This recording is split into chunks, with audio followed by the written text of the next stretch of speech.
name's Wade Mosley. I'm the facility supervisor here at Baum Stadium. I'm in charge of all the daily maintenance to the baseball field and the surrounding lawns.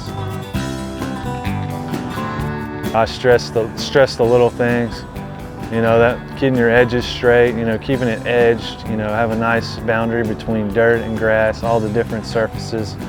You know, keep the weeds out of the track. You know, it's the little things that people will notice over the big picture, you know. I mean, you have to make sure, you know, dugouts are clean.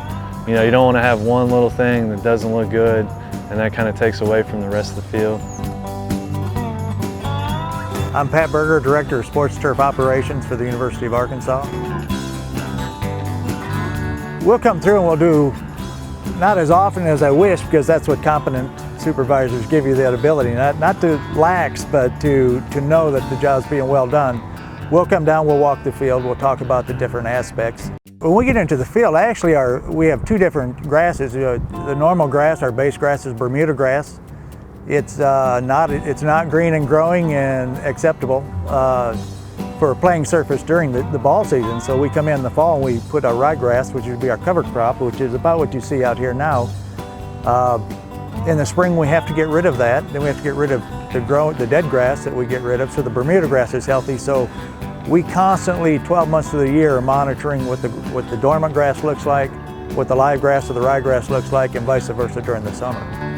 The grass, you know, doing patterns in the grass and stuff, you know, that's for the fans, you know, it looks great. But for the team, you know, maintaining the dirt behind me, that's maybe the most important thing. You know, you don't want bad hops.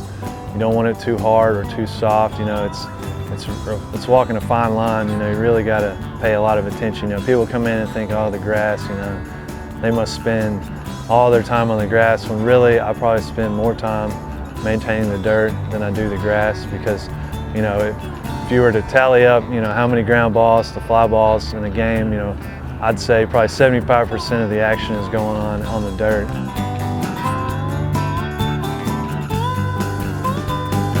I look at the weather religiously. If it's a sunny day, I still wake up in the morning and look at the weather report. You know, you never know in Arkansas.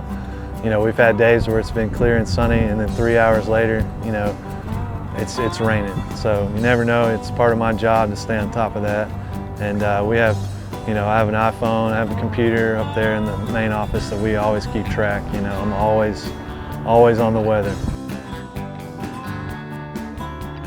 You know, I think our record is we did it with 8 guys one time. You know, that was just our turf department crew.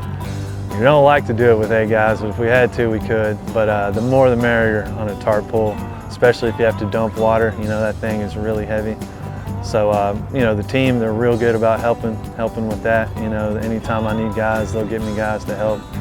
So, yeah, tarp pull is interesting. It's our livelihood, you know. I spend more time here than I do at my house, you know. I mean, it's a direct reflection on me and my crew. So, you know, if the field looks bad, you know, I don't feel good about it, you know. So when it looks good, we feel good. And, you know, we take pride in this. It's our career. I take a lot of pride in it, but I probably take just as much pride in the fact that I've got key people that I can set up fertilizer programs and fungicides or whatever's necessary to keep the grass growing, but it's the day-to-day basis that when I'm spread out with 7 or 8 different athletic fields or complexes, I know I've got a good staff, and I really have to take my hats off to the people that are underneath me. It's important to stay professional. You know, I always tell everybody you got to be a fan second or even third, you know, if you're going to work out here. But yeah, we're fans. You know, we always follow the team when they're on the road. You know, we like to watch the game. You know, so, you know, we are fans. You know, I think that's kind of why, you know, we take pride in this place too. You know, we want to see the team do well. We want to see the facility, you know, look good as fans and as professionals.